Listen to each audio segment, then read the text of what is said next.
తప్పకుండా నేను మీరు పెట్టారు శాంక్షన్ పెట్టారా ఆల్రెడీ ఉన్న దీంట్లో అట్లా సార్ చేయలేదు నాకు ఆల్రెడీ కూడా నేను పీడిఎఫ్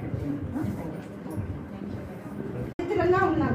కాకపోతే ఎన్నిసార్లు వెళ్ళి అడిగాం, శిల్పమోహన్ రెడ్డి ఇంటి దగ్గరికి వెళ్ళాం. అప్పుడు ఫోన్ చేస్తారు రిజిస్టర్ ఆఫీస్ కి, వీళ్ళదేదో చూడండి అంటారు. తర్వాత వాళ్ళు మస్తుగా వస్తుంటారు పోతుంటారు, పక్కకు పడేయండి అని చెప్తున్నారంట. రెడ్ మార్క్ ఎందుకు పెట్టించారు? మా స్థలాలు మేము అమ్ముకోవడానికి ఏం లేదులే, మా కబ్జా చేయడానికి అని పెట్టింటారు.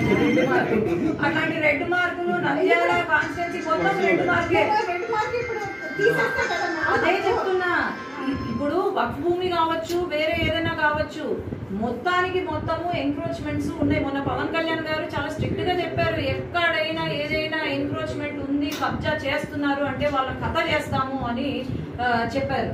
ఏం లేదు, నీకు రెడ్ మార్క్ ఎందుకు పడింది, ఏమన్నా చూసుకుందాంలే, వాళ్ళ పేరు పైన శిల్పా వెంచర్స్ ఏదో పడి ఉంటది, అక్కడ చూద్దాం. లేదు మేడం, అట్లా కూడా చూద్దాం, నేను చూస్తాను. నువ్వు ఇప్పుడే కదా వచ్చింది, నేను చూసి నేను చెప్తాను.